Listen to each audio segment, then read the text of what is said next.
about growth. So we're going to talk about growth in today's panel. I just want to go through a bit of housekeeping.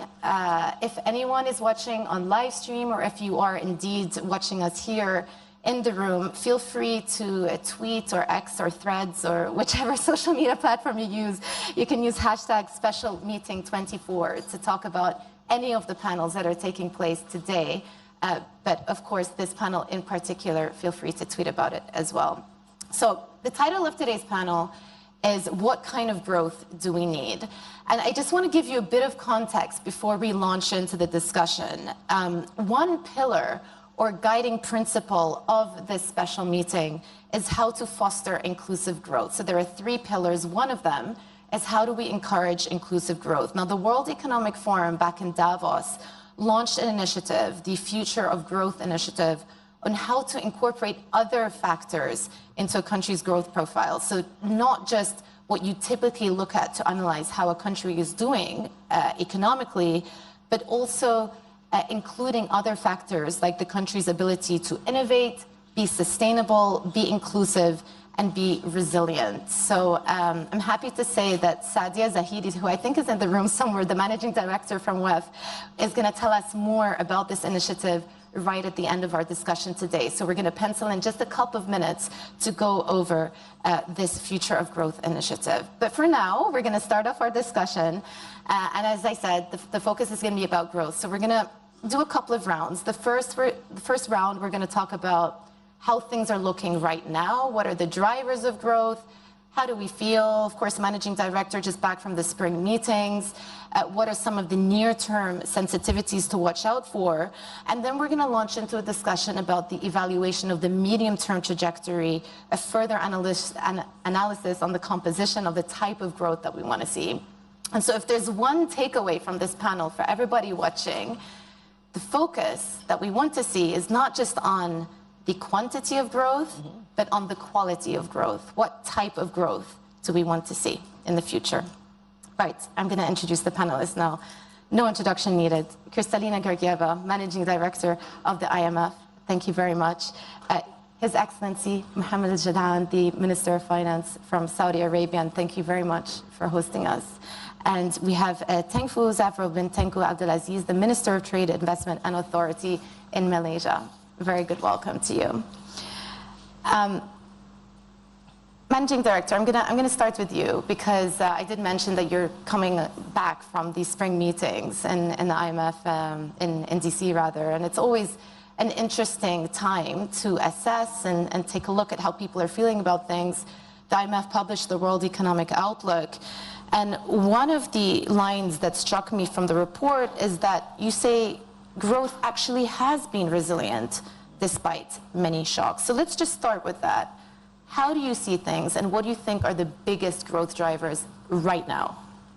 Let me start by congratulating Minister Al-Jadaan for taking over the responsibility to chair the committee of the IMF, the IMFC. That was his first meeting in the chair, and may I say he was brilliant. Substantively, we had great discussions, and every single meeting ended on the dot. Doesn't happen often. During these meetings, there were two big messages coming from the IMF. The first one is that growth has been resilient, the economies have been resilient despite the multiple shocks we were hit over the last years. We slightly upgraded our growth projection for 2024. Now it is 3.2%. In October last year, it was 2.9%. We also recognize that the strength, the resilience of this projection comes from a small number of countries that are doing really well. The United States is one, some of the emerging market economies like India, Indonesia add to that. But the second big message from the meetings is that the divergence within country blocks and across country blocks and within countries is deepening.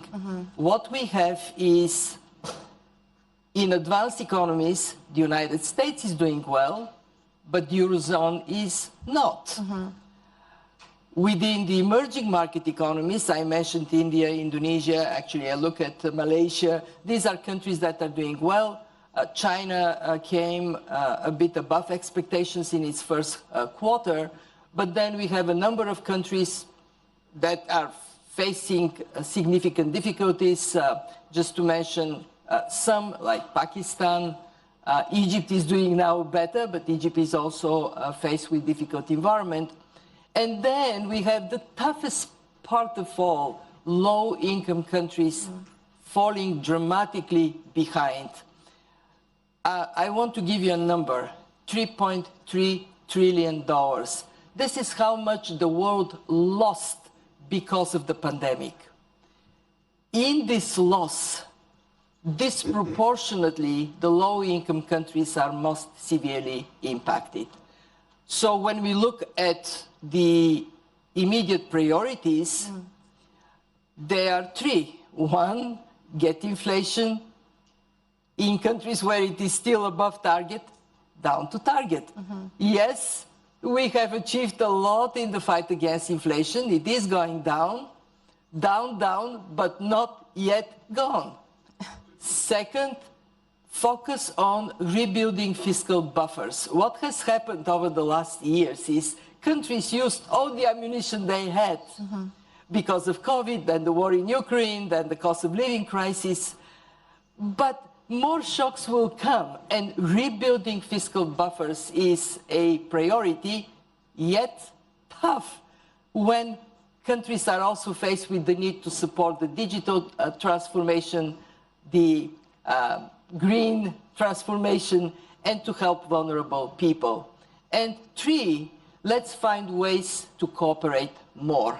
Because fragmentation in the world economy is certainly bad for the prospects for growth. We're going to talk more about that. There's one thing that I want to pick up on, though. You say inflation, and whenever anyone says inflation, I have a bell in my head that says interest rates.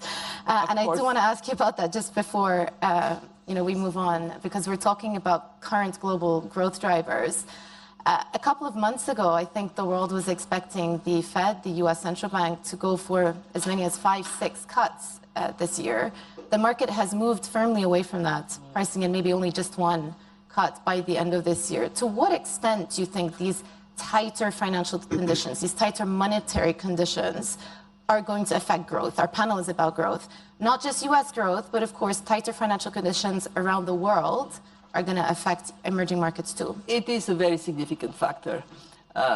It is a factor because when you have high interest rates, then getting this rebuilding of buffers becomes even harder.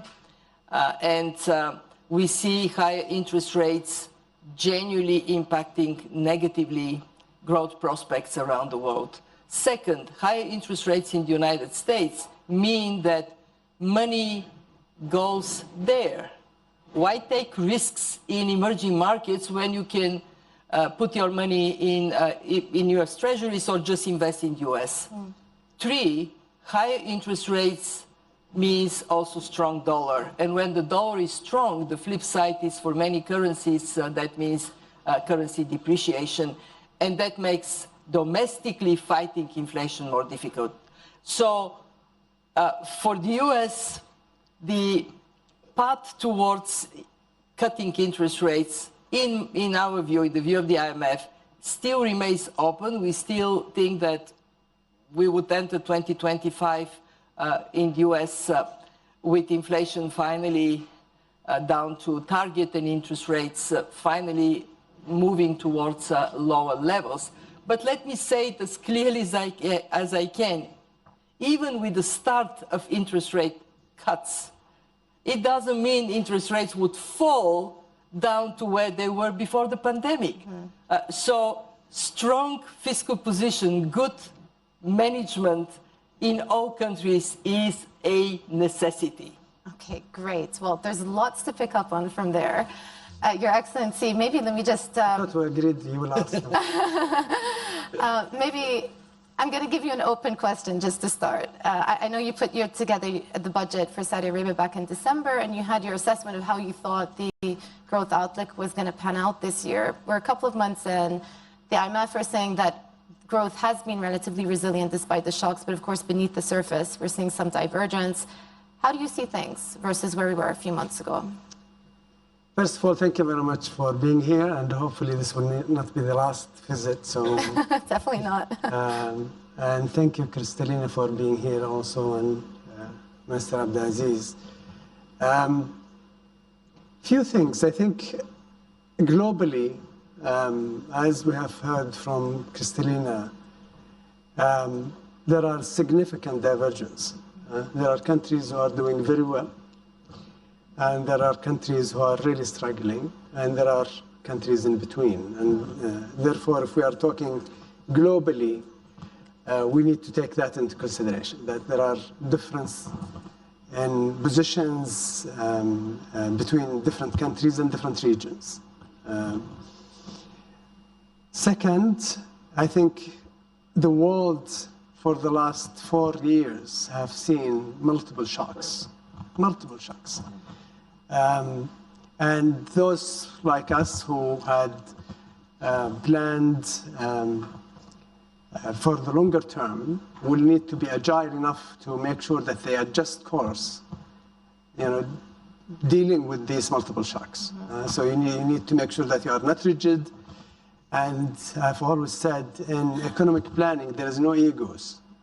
So it's okay to change, it's okay to adjust, it's okay to reflect on what new circumstances that calls for changes.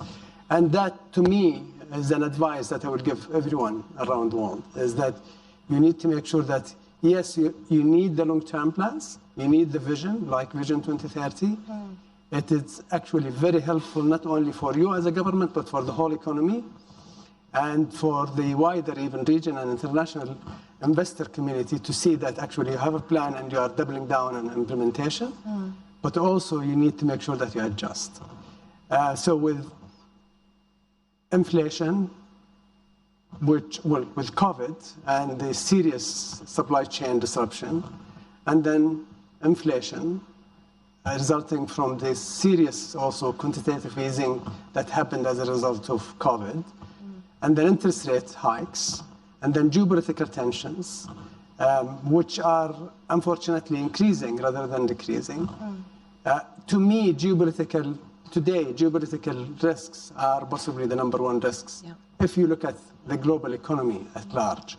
Because it's not only the geopolitical in its own. The geopolitical tensions brings with it things that are directly impacting the economies, which is fragmentation, protectionism, using economy as a serious tool to achieve geopolitical objectives in terms of limitations on trade, limitations on technology, etc. So this will need to be looked at, and policymakers will need to be very agile in dealing with this. My advice, and I will be very brief, is one is in the longer term, regardless of what's happening today, because we have seen, geopolitics happening for decades.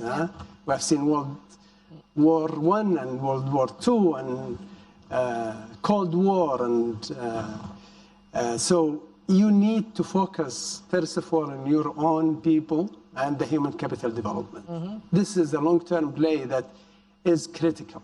Human capital is very, very critical. Unfortunately, I can say this and possibly have the means to do it in Saudi and in this region, but there are a lot of countries who will find it very difficult to provide quality education, quality health care to their people. Second, which is very important, and I'll cover also the low-income country part of it, is innovation and technology. If there is one tool that will actually fuel growth, quality growth, would be innovation and technology.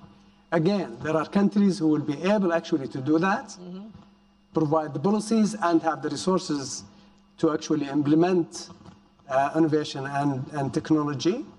There are other countries who doesn't have basic electricities for most of their population. So You will not talk about technology. You will not talk about innovation. Just provide them the basics.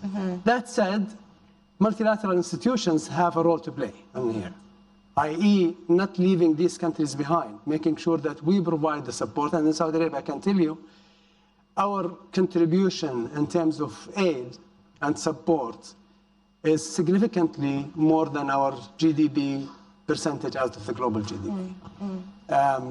And that is very, very critical, really, to look at in the global scene. Finally, and I think this is very important and something that is dear to my heart, we've been talking about it at the IMF, is debt sustainability. Yep. You cannot expect people to focus on growth when they are really crushed with debt. And there are countries who are finding it very difficult, actually, to provide the basics to their people because of the debt. So we need to make sure that we help. The common framework that started during our presidency of the G20 is moving in the right direction. We need to make sure that it moves a lot faster. I'll stop there. Yeah, well, the last time you and I were on a panel, it was also a panel about debt sustainability and debt reform. I do just want to follow up and talk about specifically the geopolitical tensions within the region. The war in Gaza is on many people's minds. And key, as I understood from what you're saying, is we need to see stability in order to enact these longer-term plans that we have for growth, for medium-term growth, for raising the living standards. What impact are you seeing from the war and the tension in the region right now? I think I will try to be very brief. It is very, very unfortunate to see loss of lives, wherever that is. Civilian lives are important, whether it is in Ukraine or in Palestine or elsewhere. And therefore, when you have conflicts of this nature in your region, it puts a lot of pressure in the emotions and the mood. And it is not secret that economy is impacted by the mood.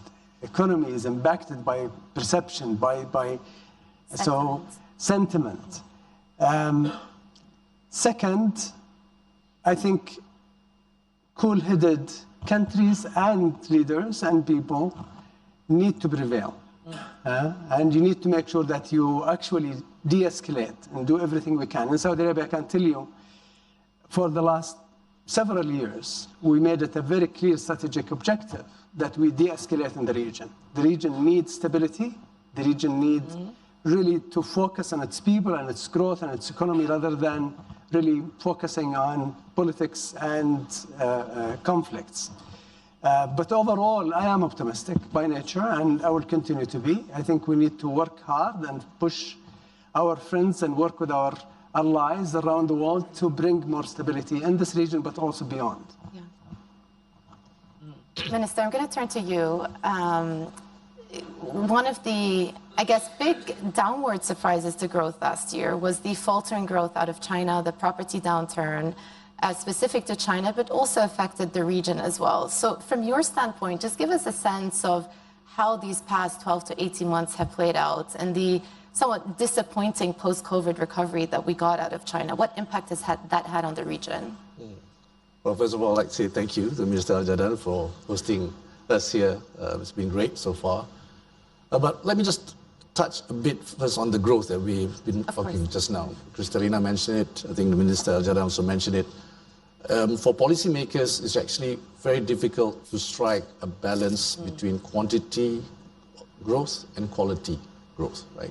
And for us, we need to ensure that growth is sustainable, growth is inclusive, growth is equitable, and also growth is resilient. And because all these factors will ensure there will be global prosperity and global stability, and we touched on that, right?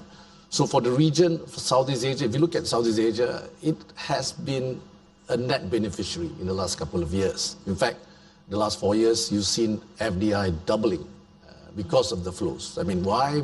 Perhaps it started with COVID. There was concern about supply chain resiliency, supply chain security, and then there's issue that you just mentioned about China, the strategy of companies, strategies of industries where there's the China plus one, and we've seen that as well.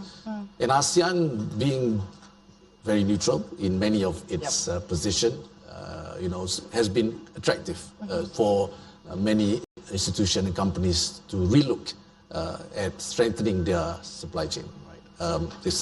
So for ASEAN, it's just to give you a perspective of ASEAN, and Malaysia, of course, is one of them. Growth has been around 4 to 5%, and is expected to continue that trend, and that is really the fastest growing bloc. We are the 5th largest economic bloc, population of 680 million people, GDP of 3.7 trillion US dollars. And we, as a member of ASEAN, also recognize the importance of that growth to be inclusive. Right? So one growth of one ASEAN nation should not be at the expense of another. And how do we do this? I mean, of course, I think IMF recently just talked about the growth in global trade. This year, trade is expected to grow stronger than last year. In fact, if I'm not mistaken, 3.3% this year. Last year was around 0.3%. In fact, the lowest in 50 years. And ASEAN, as a group of nations, look at their trade to GDP is all above 100%. I mean, Malaysia is, of course, open economy, Singapore, etc. So we are in the right position to leverage and, well, opportunistic in a way, to ensure that we ride on this. So back to the question with China. Right? China is ASEAN's largest trading partner. In fact, it is Malaysia's largest trading partner for the last 15 years. Just to give you a figure, Malaysia, China, total trade with Malaysia, China is about 17% of Malaysia's total trade. It's an important part of ASEAN as well. And if we look at intra-ASEAN, which is again important because as economies within ASEAN integrate better, deepen further, that will bring stability as well. So unfortunately for ASEAN, intra-trade within ASEAN is around 22-23%. So there's room for improvement. Of course, there's a lot of multilateral agreements being signed, I think, and then ASEAN has also engaged GCC last year for the first time, and we're going to continue to engage GCC. In fact, we have a forum after this, GCC ASEAN, and again, we've seen also big flows from Europe and US. And for us, we need to ensure, because when I talk about quality and quantity just now, what we're seeing is that quantity of growth, I mentioned 4 to 5%. Malaysia last year was around 3.7%. This region is around 4 to 5%, but is that growth even, right, within the nations and within industries? So when we look at, as policymakers, we have our plans, but again, like Mr. Ajana says, it's all about implementation, it's about execution. So let's look at industries that around ASEAN. We need to ensure that they move to the next level. How do they do that? They need to increase the complexity, economic complexity of their industries, economic complexity of their economy, which will then lead to increase in wages, increase in household income, and therefore, in a way, will bring much more stability as well. Right? So, because sometimes your GDP is 4 to 5%, but then when you look at, we go down on the ground, without any policymaker intervention, there will be uneven growth across countries and across sectors. So we need to settle that one.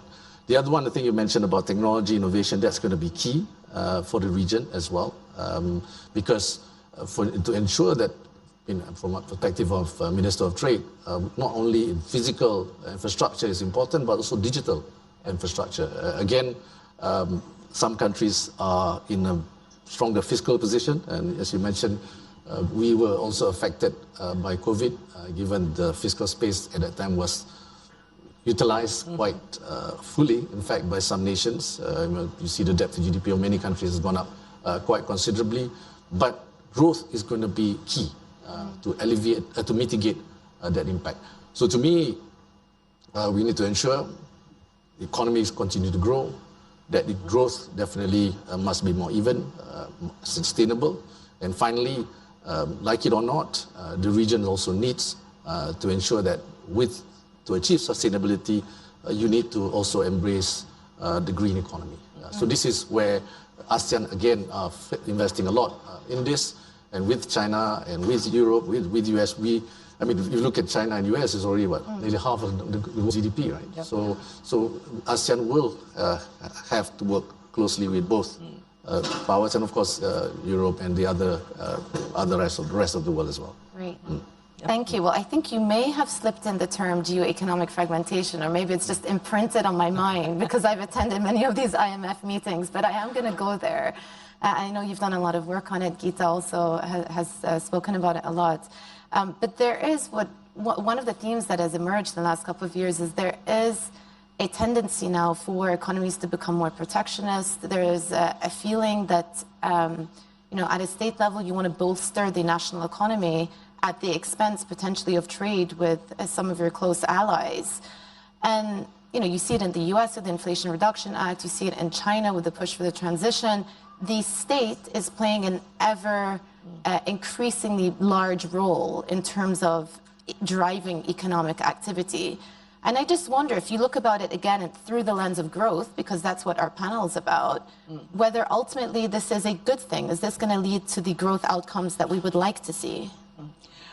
When we look at the trajectory as of now, it is a rather depressing story. Medium-term growth is weak by historic standards. I compare this trajectory to a ski slope.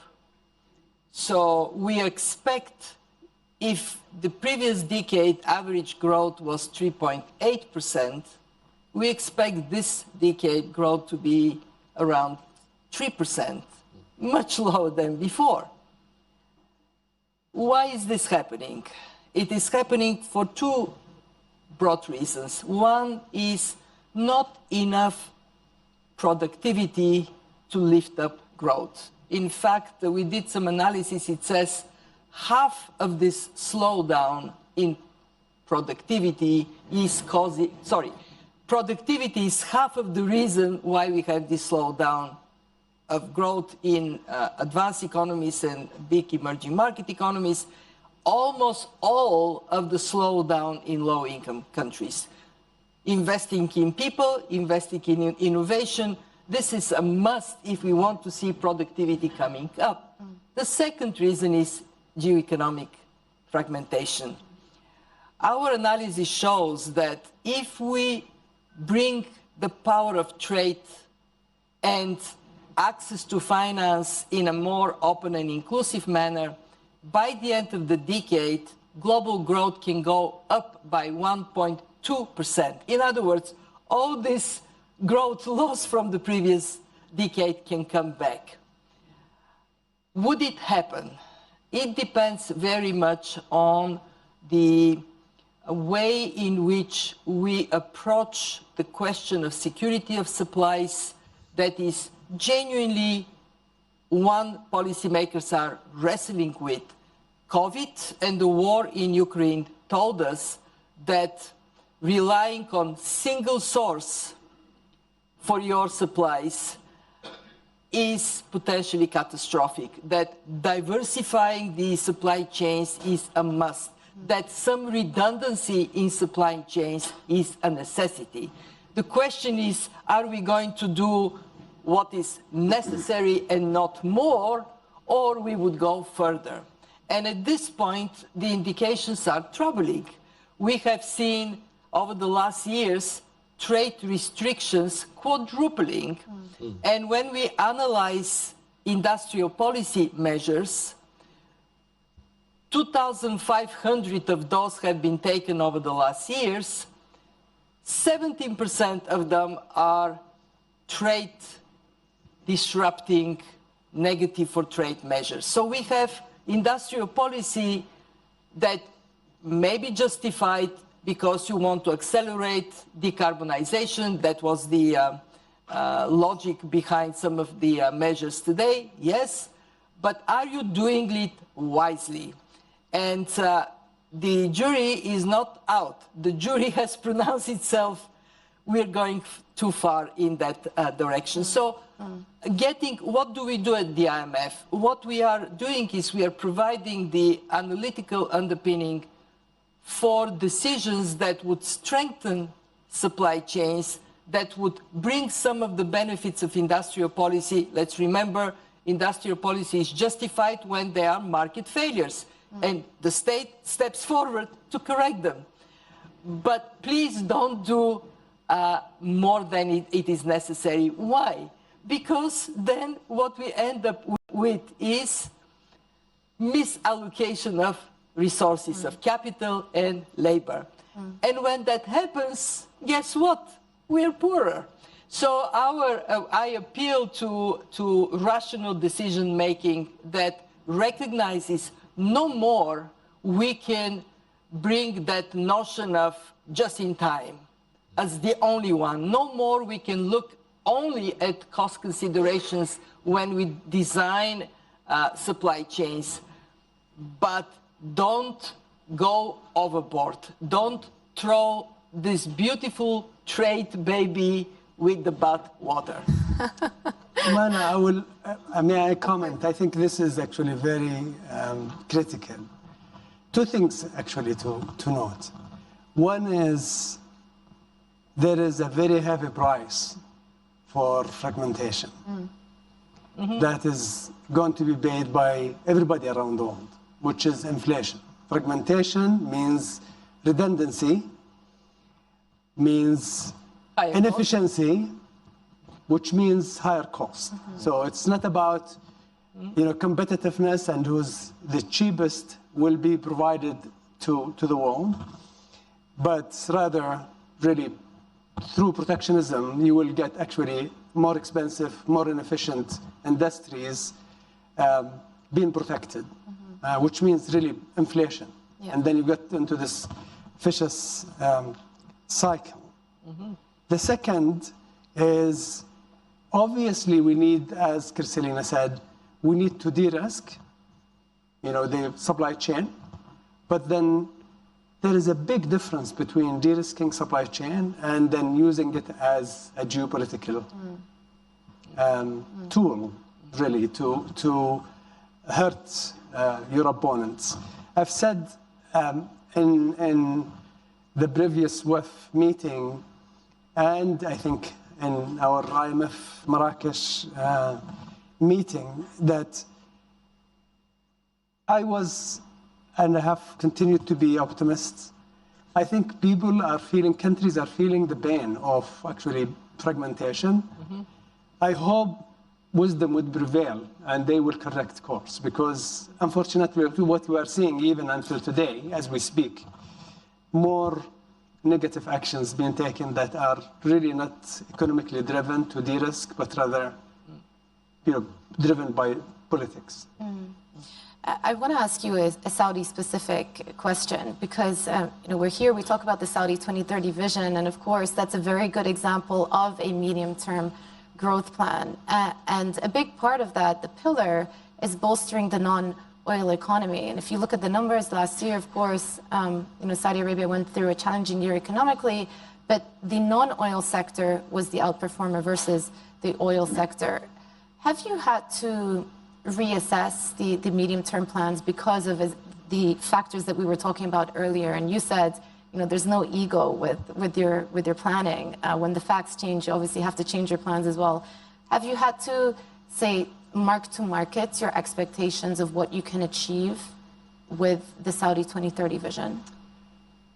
The short answer is absolutely yes, but let me just clarify two things that are very important.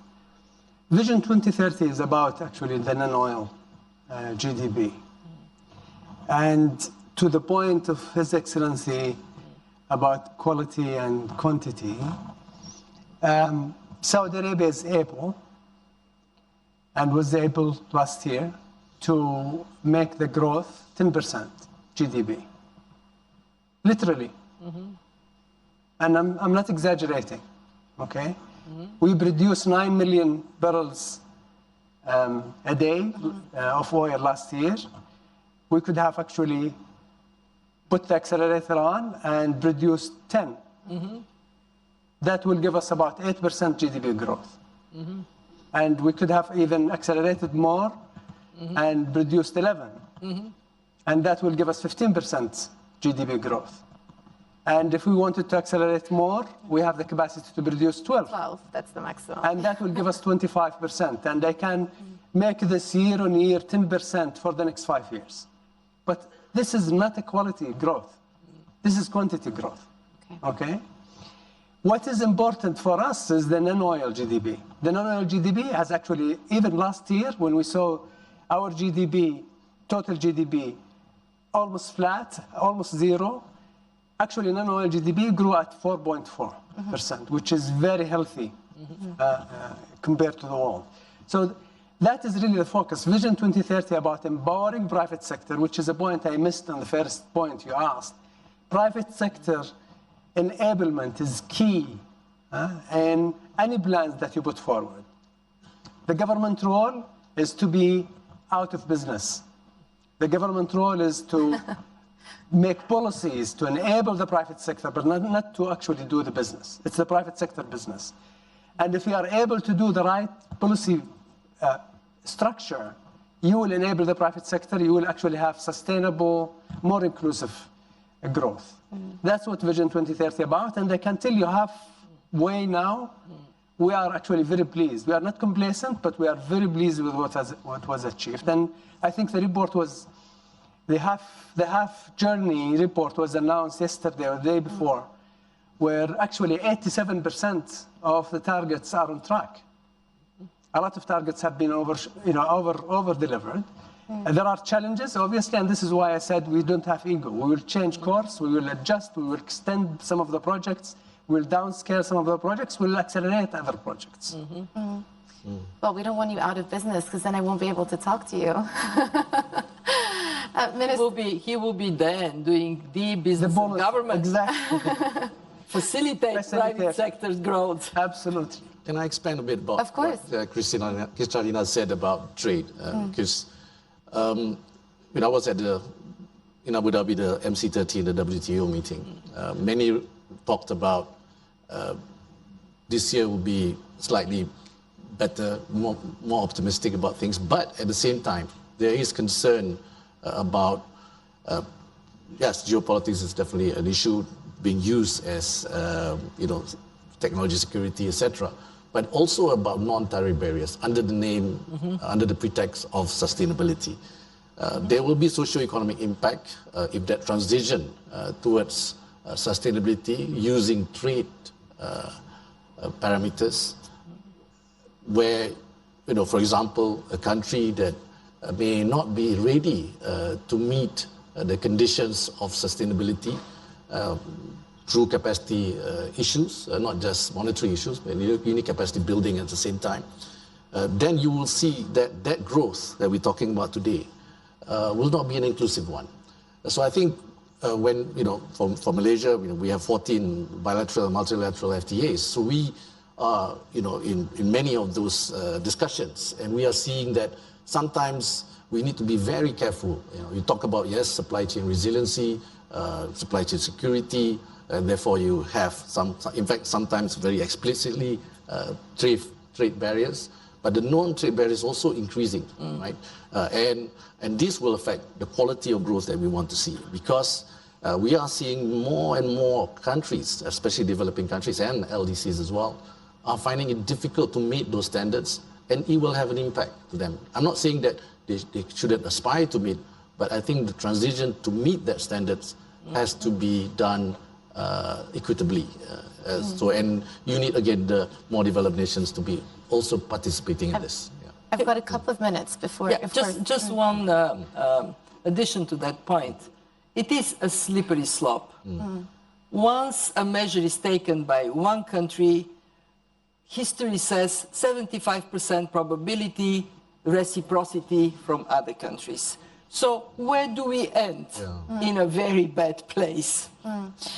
Final question that I'm going to put to both of you, because I know this is a subject close to your heart. What is the type of cooperation we need to see between richer countries and lower income developing countries? Fair. And that means poor countries also have to do their part. They need to collect taxes, they need to fight corruption, they need to improve the quality of spending, they need to demonstrate that they are committed to their own people. And the response must be that they get a huge deal of international support in that restructuring, in helping them to meet their financial needs with support from outside. It is genuinely the moment to recognize that we are in this small boat called world together.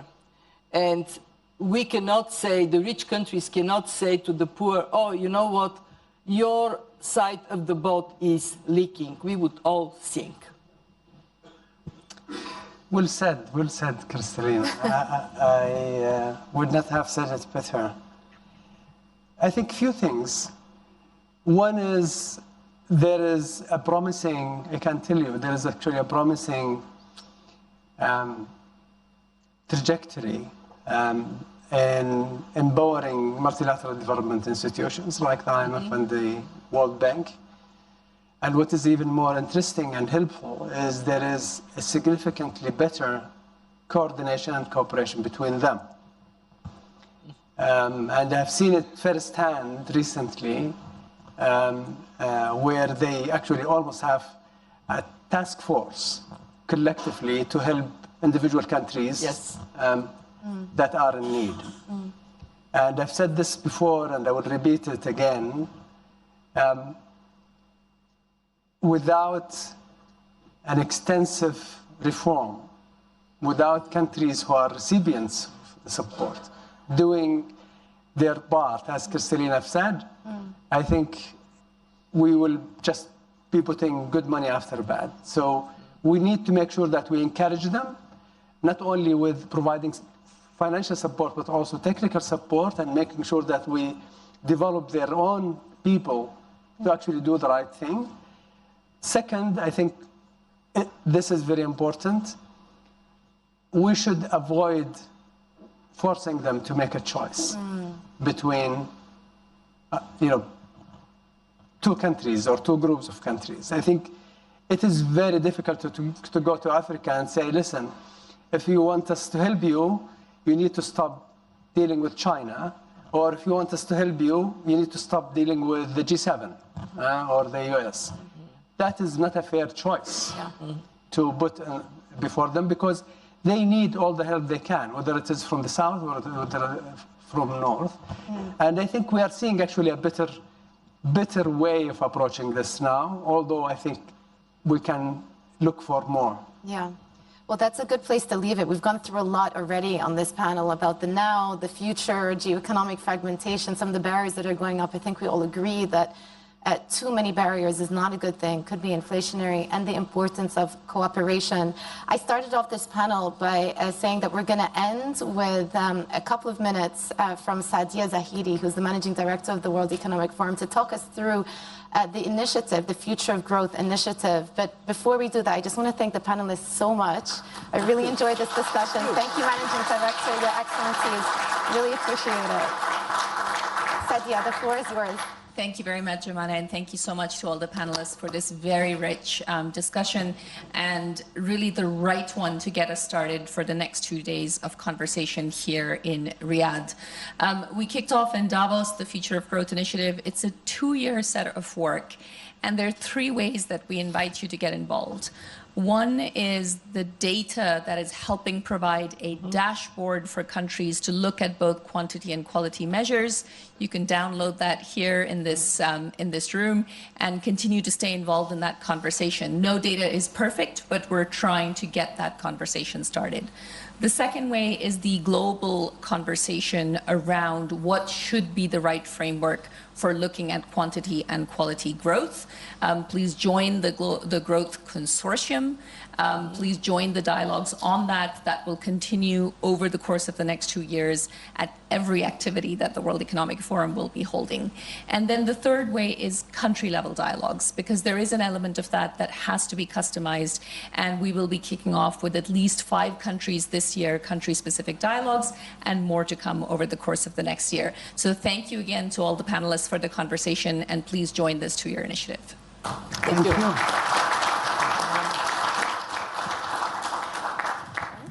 If we can go. Thank you. I think we need to go this Thank you way. very much. Thank you. After